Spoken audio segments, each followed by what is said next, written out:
Hey guys, welcome to the review show. My name's Austin, and welcome to a brand new series on the channel. A series that I didn't think I would have to do for a while, but since they moved up Deadpool 3 to May, well, that just has to change a lot of things.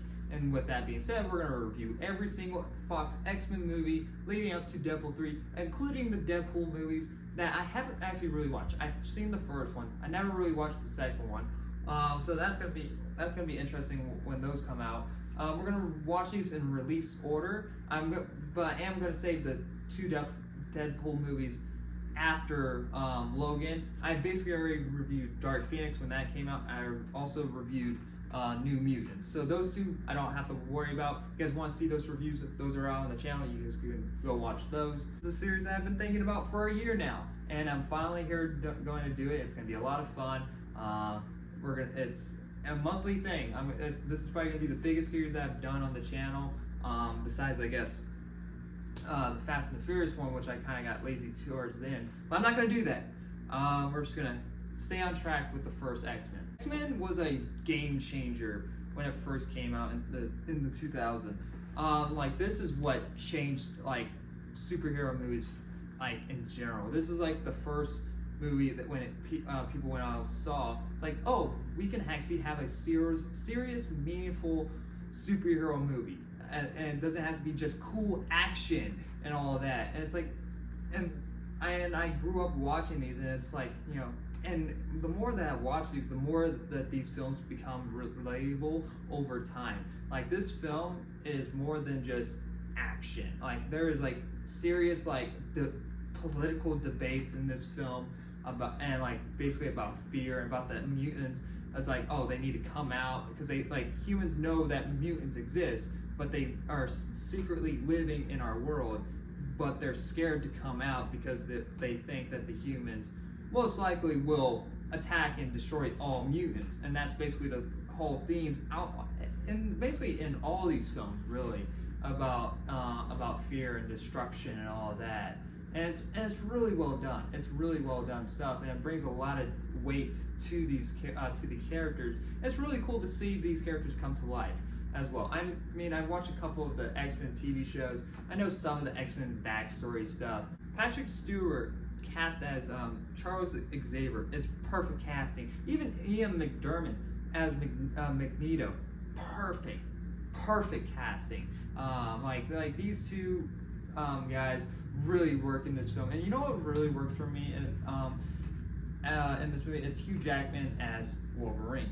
When Hugh Jackman was first cast as Wolverine, there was a lot of controversy. It's the same thing with like James Bond and all that when Daniel Craig was cast, and everyone was like, no, stop it. But you know, Hugh Jackman brings this character alive perfectly, and it's hard to see anyone play as this character. So it was really cool to hear him come back for Deadpool 3 and play this whatever version of the character that he's going to be playing as in that movie. And so that's kind of what made me excited to do these reviews in general, because I love Hugh Jackman. I think he's one of my favorite actors that are working today. He has great talent, and he knows the performance world pretty well. He did plays and all of that before this. He did all those type of stuff, and musicals and all that. Like, so he knows like the world of Hollywood hand to back of his hand.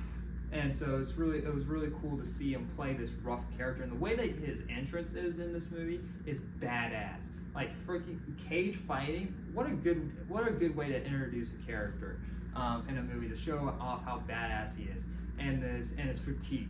And what a good way to introduce us to this world with Rogue, that is played by Paquin, is a, you know, teenage girl who first got her powers. When she first got her powers, she basically has the capability of whoever she touched, she kills.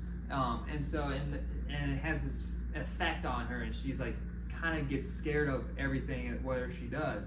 And so that is like a great way to also introduce us to this world, with someone also learning things and having these questions that the audience will have. And so it's like basically being through her eyes. And even by the end of the film, like, Wolverine thinks it's about him when Magneto's like coming out and like causing destruction, and it's like, what do you want about me? It's like, who said it was about you? And it's about Rogue, and it's like perfect. It's like, that's perfect. And so it's like, not Wolverine, who's mostly the badass character, and everyone who everyone loves.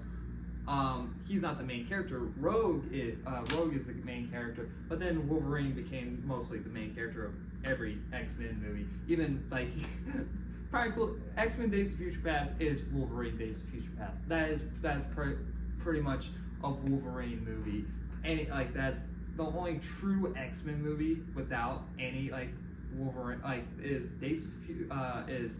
First Class and X-Men Apocalypse, which X-Men Apocalypse really is bad. This movie has so many layers to it. It's so much fun. I think this movie is very underrated. A lot of people come back and look at this film after after all the Marvel stuff that we got, and it's like, that was nothing. Like, this is what started all of this stuff. We would not have, Iron Man if it wasn't for X-Men and Spider-Man. This came out before Spider-Man, and I don't know if Spider-Man had a inspiration from the X-Men movies, because they came out around roughly the same time, this is what started everything, and even Blade, I guess. I've only seen a couple clips. I've never actually watched Blade, but it looks pretty cool. And so I'm really excited to talk about these films. Wolverine versus Mystique fight was badass. Like that whole entire third act with the Statue of Liberty. Now there is one terrible CGI shot with Wolverine when he swings across on the Statue of Liberty with his claws. That looks pretty bad. But you know what?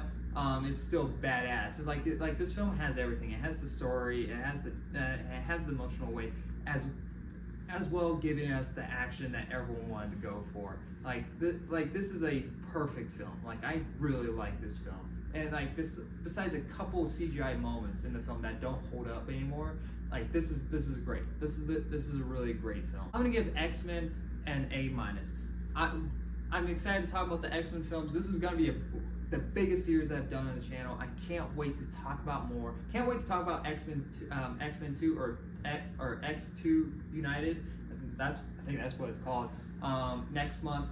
Be expecting an X-Men review every single month for the next 11 months, so for almost a year technically. So this is gonna be fun. I can't wait.